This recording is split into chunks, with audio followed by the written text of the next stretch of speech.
Victor, welcome to the podcast, Thriving in the Age of Disruption. I'm so excited that you made it here in spite of the storms outside. I thought we'll start off by having you introduce yourself. Sure, yes. So I've been in Vietnam nearly 20 years now. My name is Victor Burrill. I'm from the UK. I was born in Vietnam 56 years ago in 1968, and I grew up in the UK. I don't speak Vietnamese. I'm British, but I've lived here for nearly 20 years. And I am an executive coach. I have an MBA, and I run an organization called the Business Executive Network, which I spend most of my time doing. I also do some coaching, and I work with leadership teams with the topic of developing their leadership skills. Victor, can you share a little bit more about your journey to Vietnam? Because you spent a fair bit of your childhood in the UK. You ran some businesses in the UK too. Yes. Well, I was actually born in Vietnam in 1968. That was the year of the Tet Offensive, which was the height, as some people would regard. It was certainly the year that most American soldiers died. I believe it was over 16,000 died that year. Wow. And I was born that year. And my mother, who is Vietnamese, and my father, who's English, took me, first of all, to Australia, where my father worked. And then I moved to England. I grew up in a small village called Inkborough, which is just outside Worcestershire. And I went to school at a little private school called Bowbrook House School. And then I moved to London to do an apprenticeship with the Roux brothers as a chef. And I went into management, and I became manager of a catering company. I opened a catering company, which I sold before coming to Vietnam. Since coming to Vietnam, I was in education for a little while. I completed an MBA. I became a certified coach. I found myself coaching CEOs and general directors, and I formed the Business Executive Network in 2017. And now we have a community of CEOs and general directors and country managers in Vietnam, most of which are in Ho Chi Minh City. We have a small group in Hanoi and a small group in Da Nang. So that's my journey, the quick one. I would never have guessed that you were a chef at one point. Well, I worked in the kitchen of the Roux brothers, which at the time were the top chefs in the UK. The international guide for food is Michelin. And so you have 1-star, 2-star, and 3-star. And I worked in, the Roux brothers had 2 3-star restaurants, probably the most renowned chefs in the UK. And I did my apprenticeship with them. But after completing my apprenticeship, I left the kitchen and went into management. But I have a love for food. It's been very useful for me when organizing events, just choosing menus. I don't cook that much these days, but I do have a real good passion for good food.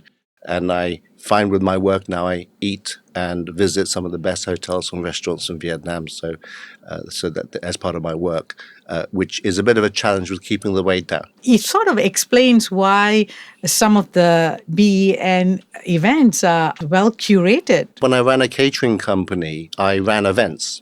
So in fact, I organize meetings and events. And so as a coach, as a facilitator, as a trainer, and as an event organizer, those skills come together. And I understand executives, and we try very hard to put together events that suit them. I started this podcast, Thriving in the Age of Disruption, partly because I wanted to explore 2 themes. And they are around entrepreneurial mindset as well as crisis-ready mindset. And I feel that in this VUCA world, these 2 mindsets are essential. So I want to explore that with you. The way I define entrepreneurial mindset is that one is being resourceful. That means you can identify the problem, the right problem. 2 is to be able to manage the uncertainty and take risks. And 3 is to create value, both financial and non-financial. When I was listening to you about your journey from being a chef into management, running your own catering business, selling that successfully, then coming out to Vietnam and starting all over again, how did you do that? Well, it started when I was a chef. And so I was asked to organize a dinner party or an event. I went, okay, and they would tell me what they want, and I would put enormous amounts of effort into providing everything that went into that dinner party. It might be one for 14 or 16 people. The first ones were so-so, because there's a lot to pull together. The tablecloths and the flowers and the service and the food. There's a lot of things that come together even for a small event like that. And some people would say that's not a small event. And then they got bigger. And so somebody might ask me to organize their wedding.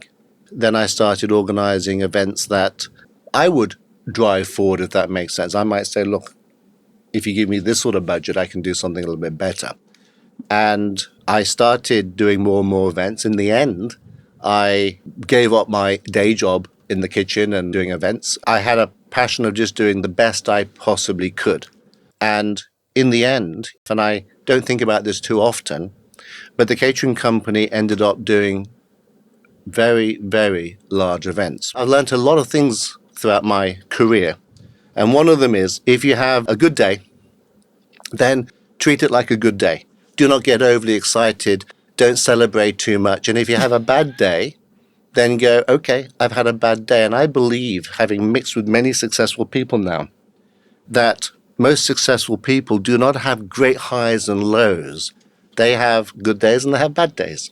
And they don't get overly emotional about it. I have reasonably good success because we plan for it. We try to not overbook ourselves and do too much. So that's one of the things I've really learned. That hasn't always been the case. I've learned the hard way. Right. Where we've not had enough resources, whether it's time, equipment, staff, we've had a bad day. And when we have a bad day, there's unhappy people, normally customers, or you lose money. We put enormous effort. I've always learned to put enormous effort and to keep your feet firmly on the ground. I wanted to just quickly summarize what you've shared with us. And it's interesting that, you sort of pivoted from being a chef, organizing events, and then to becoming an event manager. Although you didn't share too much about it, I suspect that you sort of adapted the same kind of thinking you need as a chef when you're organizing an event, looking at the flowers, looking at the service, looking at the ambience. And it's interesting when you can look at things from that big picture to provide the value that you're promising. The second thing that I took away was you have your good days and you have your bad days. Right? Don't we all, yeah? Yeah. And not to be stuck with one label. Use the good days to celebrate that and to move on to the next level. People rely on me to deliver something. The bad days that we have are much rarer now. Yes. You had mentioned your son and he's working with you. I would define that as a family business because at least two people are in the operations of the business, are from the same family. What works about that and what doesn't work about that? I do work with my son. In work, he has a role. He's actually the membership manager. I can work with friends.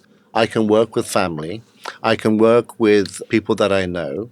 And I can distinguish or I can identify that this is a workplace situation and this is a friendship situation. So to me, it's never been an issue. I have heard it said you shouldn't mix business and pleasure. Well, my customers are very good friends of mine. Although you might not define yourself strictly as a family business, the dynamics are there when you have a father and son relationship. You have a role as the owner and a manager. Sometimes conflict as a result of those multiple roles that you play.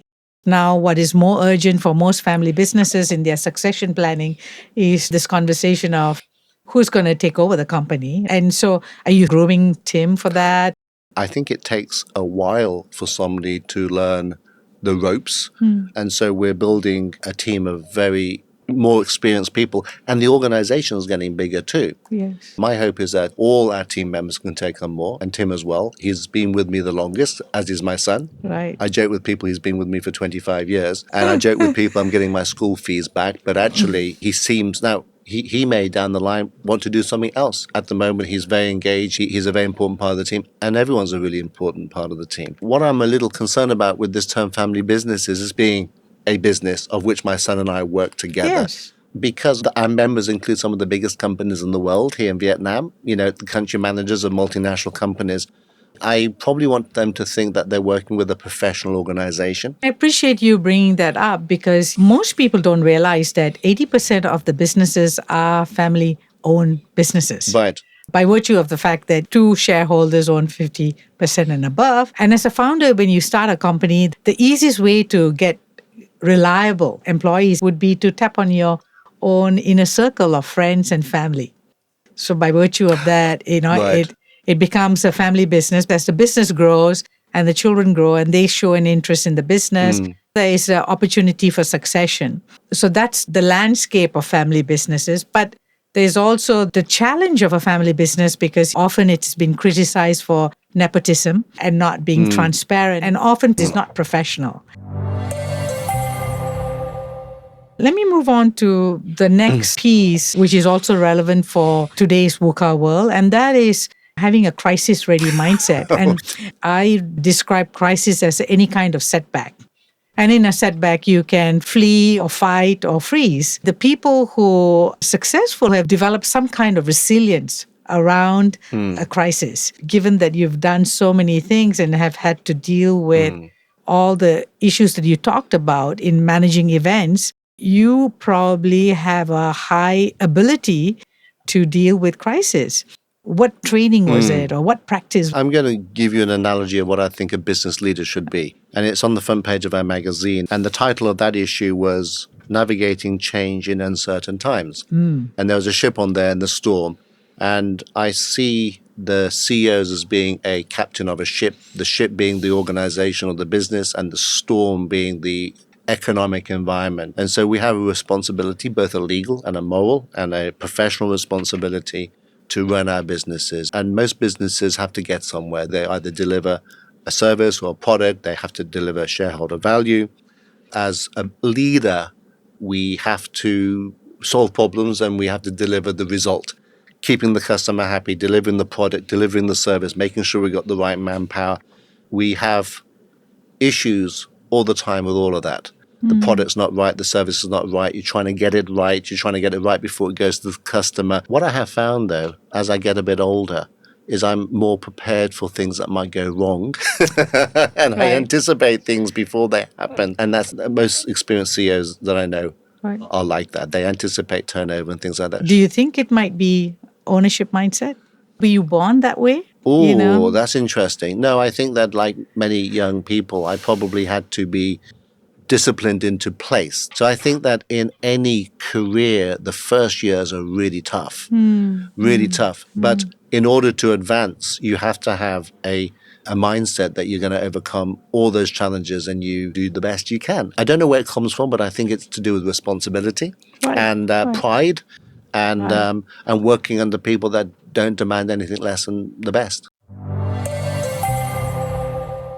I want to move to a new topic, and that's about spirituality. Where are you in your spiritual journey? Oh, okay. Well, there was a time when I was about 21, 22. Yes. I started reading the Bible and I became a Christian. Oh, wow. And around 2004, maybe even before that, I started to not follow the Bible or be a Christian anymore. But I do have some Christian values, and I believe in being transparent and honest. I think it was really good for me actually at that age to be part of a Christian community where I learned some good values, saw some great relationships. I believe there's a higher being, and I try to live my life with a good conscience. I wouldn't say I follow any religious or spiritual path, but I want to be able to wake up and go to bed each day and know that I've done the best I can for people, and that's the best I can do. Because I think before I became involved with the church, I think I tried to get success by doing things the wrong way. When I say the wrong way, putting people down, being a little dishonest, not being open about weaknesses and things like that. And so I think it put me on the straight and narrow. I think it was pretty good that way. I think now I've made mistakes, of course, but I avoid them now. And I just feel like it's better just to be as honest as possible. On a related topic, do you think it's possible to live a simple life? And what's a simple life for you? Oh, my gosh. I do know some people that have decided to live a simple life, live in a little place in the countryside, to not worry too much. I mean, they earn money in different ways, whether it's online or by coaching or they live a pretty simple life. I'm trying to do less now as I get a little older. There are some people that I know that are very wrapped up in corporate life. I don't have any strong views on it. I wake up early and I have a full-on day. And what I don't complete today will be done tomorrow. And my list is full, and I delegate to other people as much as I can. So I don't live a very simple life. I live a pretty full life. Full life. I'm not overwhelmed, and I don't get to bed too stressed, but I have a full-on lifestyle. So, yeah. Nice. I don't socialize so much. I don't go to a lot of parties and events. I tend to save my energy more for what I think are adding value to the business and my customers. So I tend to rest. I relax at the weekends. I don't party a lot. I do enjoy meeting with friends. I do enjoy going out. That's interesting. So you do keep time for yourself to recharge. I like reading. I like listening to podcasts. I like follow certain speakers and writers. And I like to think, plenty of thinking time. So, If you had to describe thriving, which three words would you use? okay, I think relationships is really important. Uh-huh. Having people around you that you can go to speak. I think it's growth as in maturity, growth as in learning, health, business as well. I think that because I run a business, I want to see a business that thrives. And I think a lot of people sacrifice business for relationships or relationships for business. Some people sacrifice health because they want more success. I know a lot of executives that are not in good health. They're overweight. They don't exercise very much.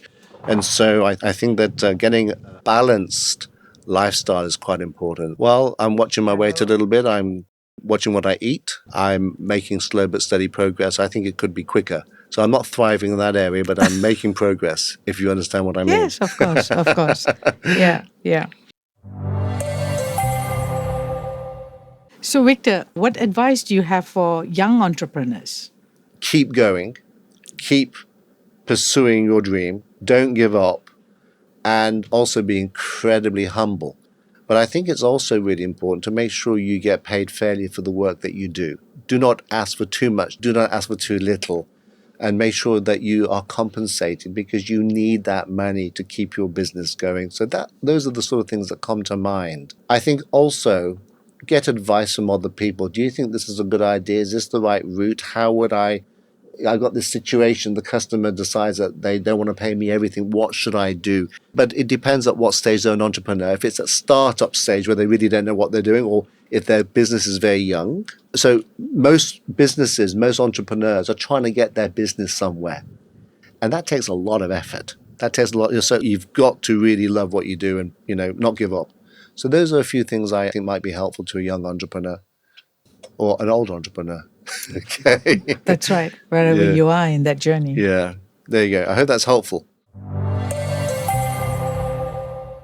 So, Victor, what's your advice for emerging young women leaders?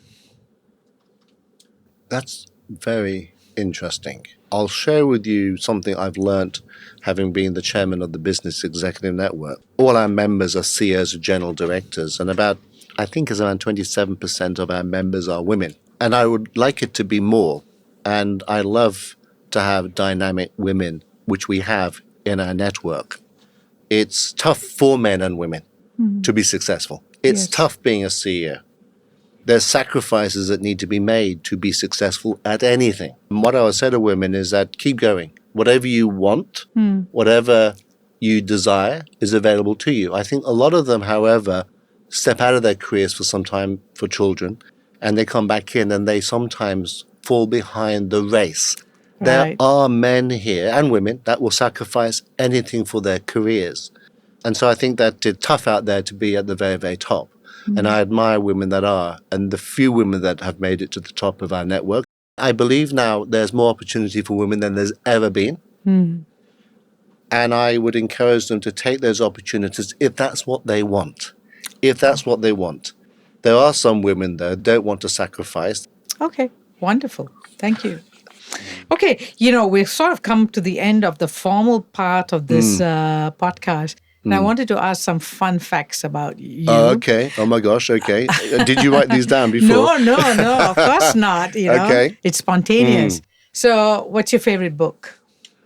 Because I've read it and taught it quite a few times, I quite like 7 Habits of Highly Effective People. It's just inspiring. I think that a well-renowned book for many years. If you could have dinner with anyone in the world, who would it be? Probably somebody like Simon Sinek. What's the best advice that you've ever received? Okay, there was a time when I was a young manager or leader and I was trying to do my job well. I was giving the general manager of the organization a bit of a hard time. I was requiring support, resources, and I was complaining I wasn't getting enough of them fast enough. And somebody who was quite high up in the organization invited me to have dinner one night and just let me know that he knew my intention. He knew that I meant good, but he realized I was going about it the wrong way. And he helped me to understand it from the general director's perspective Wow. and realize that I'm not the most important person in the organization. And it was a good eye opener for me. Thank you, Victor, for being with us here today. Thank you. Yeah. Thank you very much. And I hope your listeners find it useful. Thank you very I'm much. sure they would. Okay. Thank you. Thank you.